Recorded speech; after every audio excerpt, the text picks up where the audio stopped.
Okay, this is a more in-depth on plant identification. You know how I said, you pick 5 to 10 depending on how many you wanted to learn at the time, and just go, huh?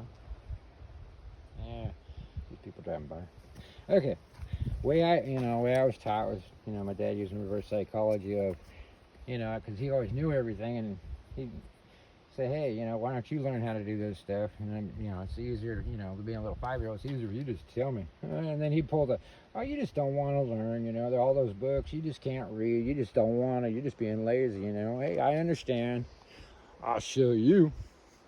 Yeah. And then, years down the road, yeah, all that time I said you couldn't or you didn't want to. It was reverse psychology, and look what you did. So basically,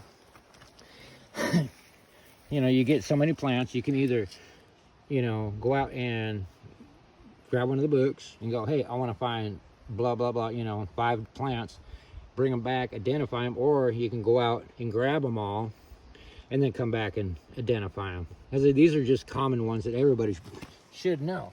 But like with this, you would just, okay, this is, if you're looking for certain ones, you know what you're looking for. These are cleavers.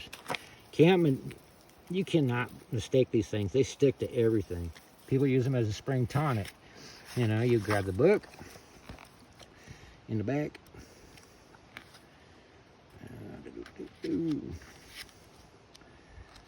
Okay, see what I'm saying?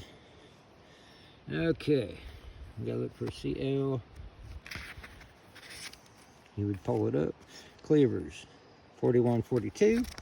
Now, easy peasy. 41, 42. There it is. There's a picture of it. See what I'm saying? And then all you do is read up on it. What does it do? It does all kinds of crap. Where to find it. Basically, these are medicinable, but cleavers. You read up on it. What it does, most of your medicinal stuff that you can take internal, you can eat it. So basically, you're doing that. Okay, there's cleavers. You can't miss it. St. John's wort.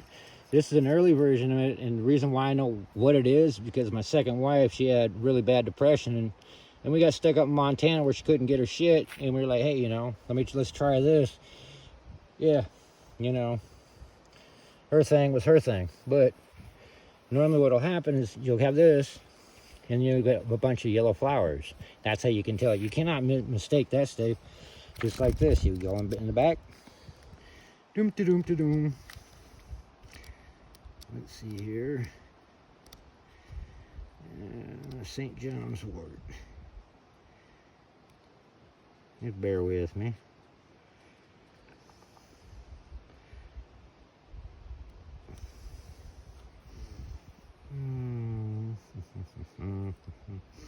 There it is. Yeah, common St. John's wort, 128. Go to 128. See? And that's what it looks like when it's fully bloomed. See what I'm saying? Cannot mistake it. Once you get good at this stuff, you can identify it when it's younger.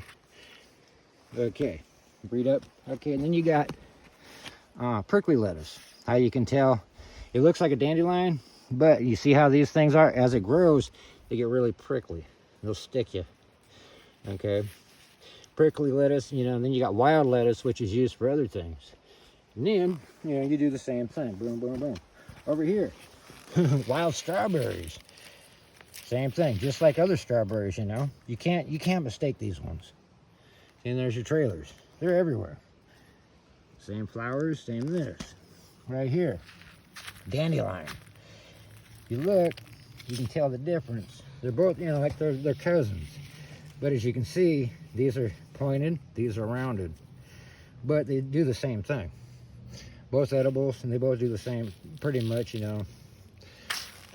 homeopathic. Dandelion root helps with kidney flushing. Yeah, it's basically, it'll clean your crap out. And then, right here, Parentium. Looks like a daisy.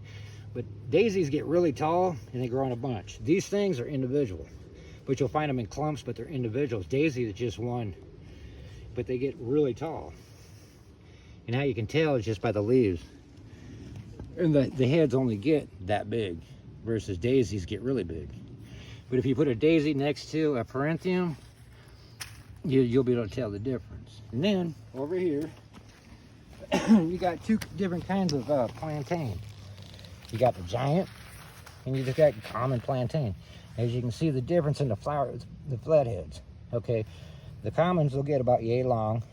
Same seed heads, just smaller. These ones, basically, they only get about like this, but they get fat.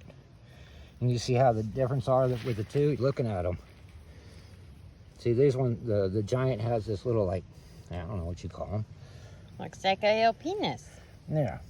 See, you can tell the difference. They're growing at the same time. The only difference, you know, and then you look at the leaves. You can definitely tell. This is more flat and rounded. These are more oval. See what I'm saying? You can tell the difference. I mean, they're cousins. Basically the same plant, just, you know, one's giant.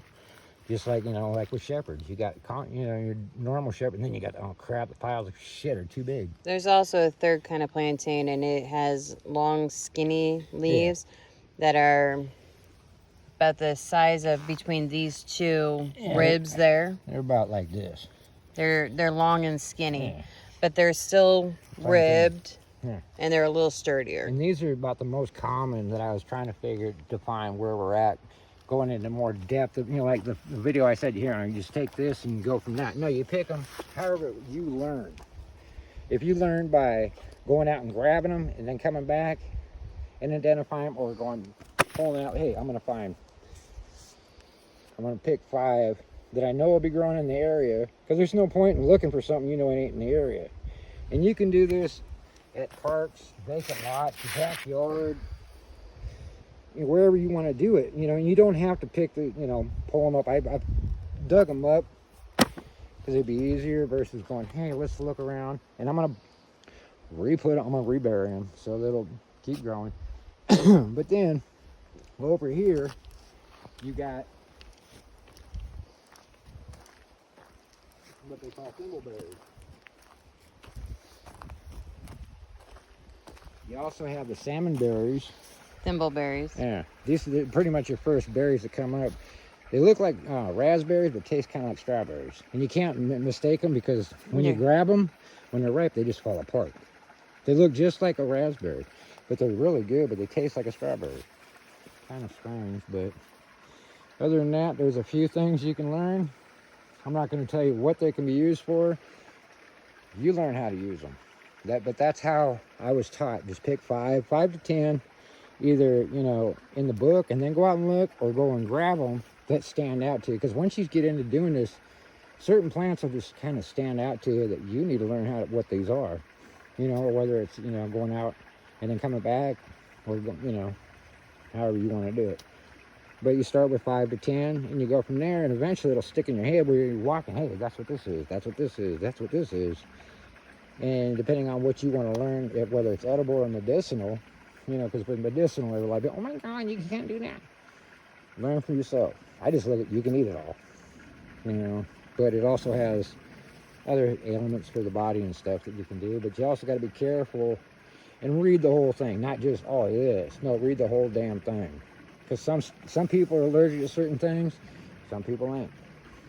So other than that, get out and play, like and subscribe, do your thing. But if you consider yourself a prepper, survivalist, militia, whatever you want to call it, you best learn this kind of stuff. So, till next time. See you later.